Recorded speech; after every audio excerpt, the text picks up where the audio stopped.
Vous êtes une espèce intéressante. Un mélange intéressant. Vous êtes capable de faire de si beaux rêves et de si horribles cauchemars. Vous vous sentez si perdu, si isolé, si seul. Mais vous ne l'êtes pas.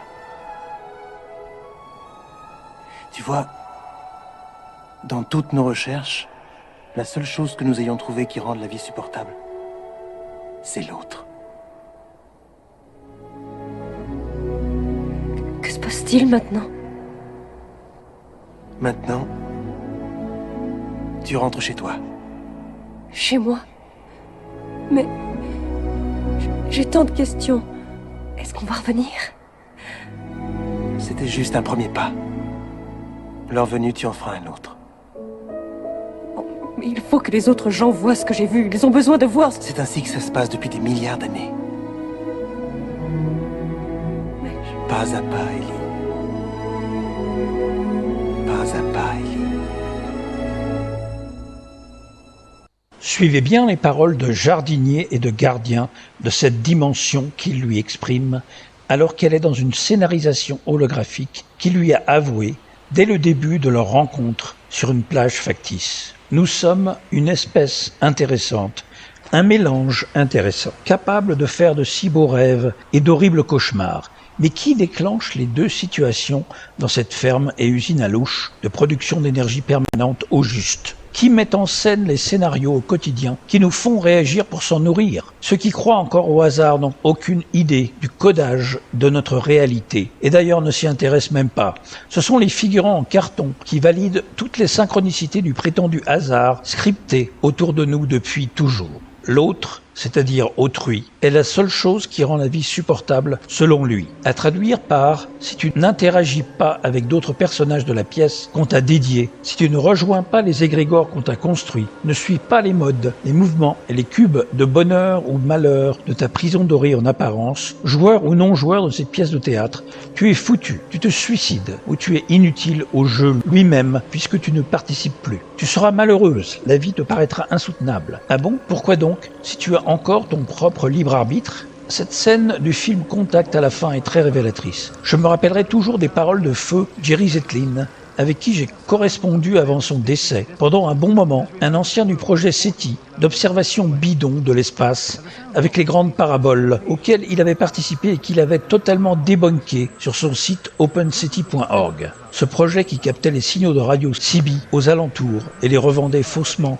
comme des signaux extraterrestres était une diversion totale pour détourner l'attention très loin dans un espace totalement factice qui n'existe que dans les images de synthèse signées les clowns de la NASA ou au plafond de notre planétarium terrestre. La présence exogène est bien plus proche qu'au loin dans le décor pointé du doigt par les scénaristes de notre illusion. Leur présence tire les ficelles de cette ferme par le biais des agents qui jouent les dirigeants, qui nous font croire qu'il n'est que question d'argent et de pouvoir. La connerie basique qui ne colle pas avec le côté occulte de notre illusion macabre, ni avec les paramètres surréalistes des sommes de fric récoltées et déjà disponibles pour ces maîtres du monde prétendument purement matérialistes. Un concept strictement débile pour naïfs ou figurants de ce Truman Show pour nous le faire croire et éviter qu'on cherche plus loin. Donc les paroles de Jerry Zetlin concernant le scénario du film écrit par Carl Sagan, le franc-maçon qui avait promu l'image factice de la Terre en tant que bille bleue vue de l'espace sur le vrai personnage de Jill Tarter,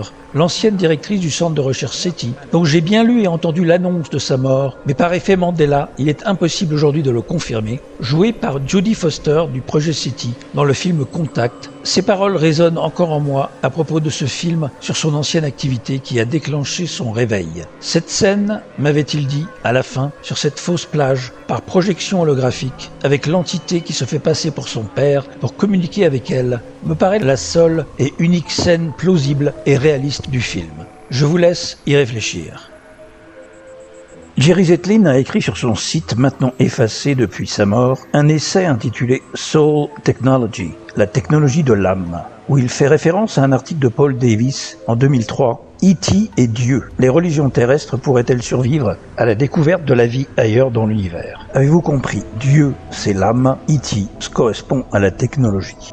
Il est important de s'en préoccuper, disait Jerry, car certains mythes soulèvent la question, et OpenSETI, son site de l'époque de son vivant, s'efforce de ne pas les classer. Bien qu'ils ne figurent pas dans le SCAM, l'acronyme pour mythe commun approuvé par la société, il existe par exemple les psychopompes, des esprits des dieux, des démons ou des anges dont la fonction est d'escorter les âmes récemment décédées vers l'au-delà. OpenSETI s'intéresse donc désormais à l'au-delà, très étrange ou pas. Carl Sagan, en 1997, lui-même, a suggéré la même chose lorsque son personnage, Eli Arroway, la scientifique de premier plan du SETI à la recherche d'un signal provocateur, a rencontré son propre père décédé. Premièrement, les âmes. En un sens, cela se passe d'explication. Les âmes sont une caractéristique du volet religieux du SCAM, les mythes communément approuvés par la société. Elles existent sous une forme ou une autre dans presque toutes les mythologies, mais pas dans notre mythe scientifique. L'âme est invariante dans toutes les descriptions, en tant que principe de conscience séparé du corps mais l'habitant tout au long de la vie. Dans de nombreux systèmes de croyances, l'âme peut se détacher et voyager au cours de la vie. Ce phénomène se produit dans notre propre culture et est appelé expérience hors du corps.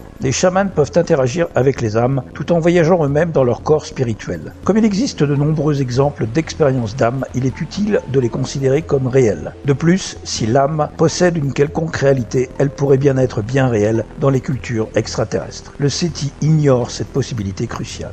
Deuxièmement, les psychopompes. Ce sont des êtres qui vivent dans le même espace de réalité que les âmes et qui exercent un contrôle sur elles. On les rencontre également dans notre culture, souvent sous la forme d'extraterrestres gris. Lorsqu'ils sont rencontrés physiquement, ils ont le pouvoir de contrôler le comportement et l'expérience de l'humain. Ils ont également la capacité de sortir l'humain de son corps, autrement dit de le conduire quelque part en tant qu'âme. Troisièmement, la technologie. Des artefacts sont signalés. Dans toutes les cultures, on dit que les psychopompes portent des dispositifs semblables à des baguettes qui, lorsqu'ils sont maintenus contre le front d'un sujet, provoquent une paralysie du corps et une séparation de l'âme.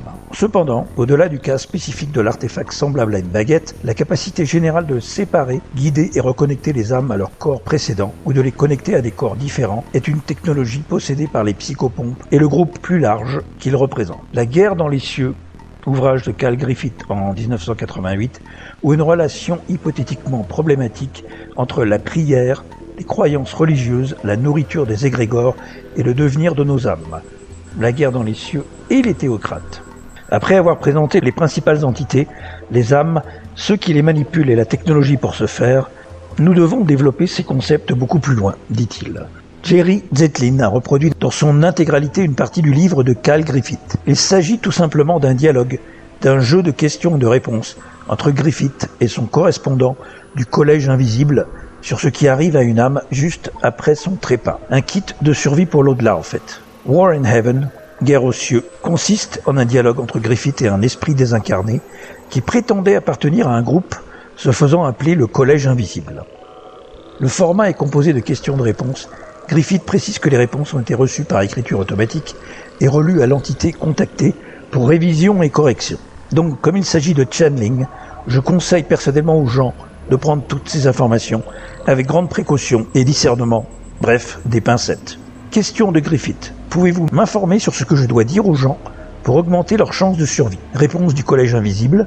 Tous ceux qui se sentent en accord avec l'information contenue dans ce livre devraient faire un effort conscient pour développer leur pouvoir psychique durant leur vie terrestre. Ce sont des connaissances basiques de survie que chaque être humain doit développer et dont les rudiments ne sont pas si difficiles à apprendre. Question. Que peut-on faire pour éviter de se faire abuser? La seule défense valable est d'atteindre un certain niveau d'évolution psychique.